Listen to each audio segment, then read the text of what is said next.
ఆగండి ఆగండి ఆగండి ఆగండి. చిన్న చిన్న వీడియో కదా అని గెంటి వేయకండి. ఇందులో చాలా జ్ఞానం ఉంది. ప్రియులరా, ఈరోజు మీ మధ్యకు ఒక జ్ఞానోక్తిని తీసుకొచ్చాను. అది ఏమిటి అని అంటే, బైబిల్లో ఇలాగున వ్రాయబడింది.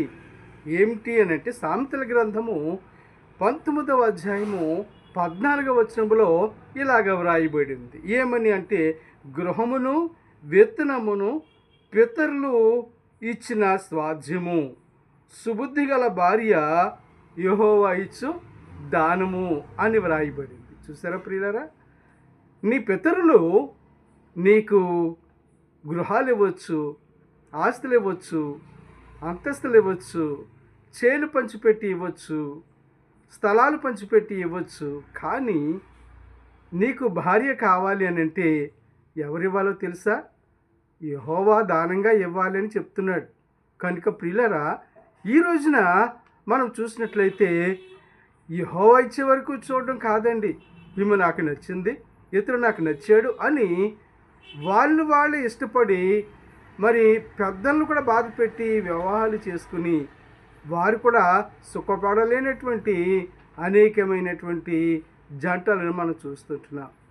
ఈరోజు అలాంటి పరిస్థితుల్లో ఒకవేళ నువ్వు ఉండి అందరూ విడిచిపెట్టినట్లుగా, ఇదిగో ఎందుకు చేసుకున్నాను ఈ వివాహము, ఎందుకు చేసుకున్నాను ఇతన్ని, ఎందుకు చేసుకున్నాను ఈమె నేను బాధపడుతున్నావా?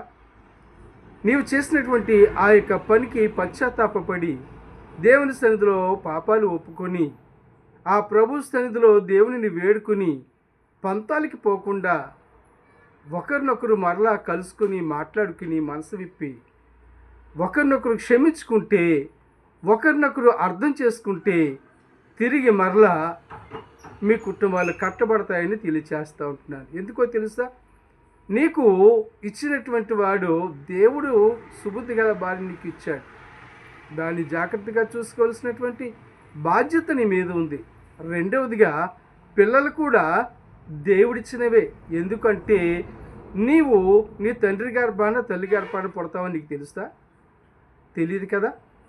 అలాగే పిల్లలు కూడా దేవుడు ఏర్పాటు చేసి ఇచ్చినటువంటి పిల్లలుగానే ఉన్నారు. కానీ భూలోకంలో అన్ని సంబంధాలు మనముగా చూసుకోవచ్చు.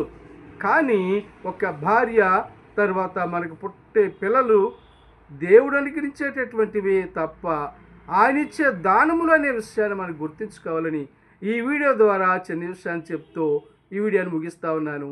దేవుడు మిమ్మును దీవించును గాక. ఆమేన్. దేవాది దేవుడు మిమ్మును సంరక్షించు.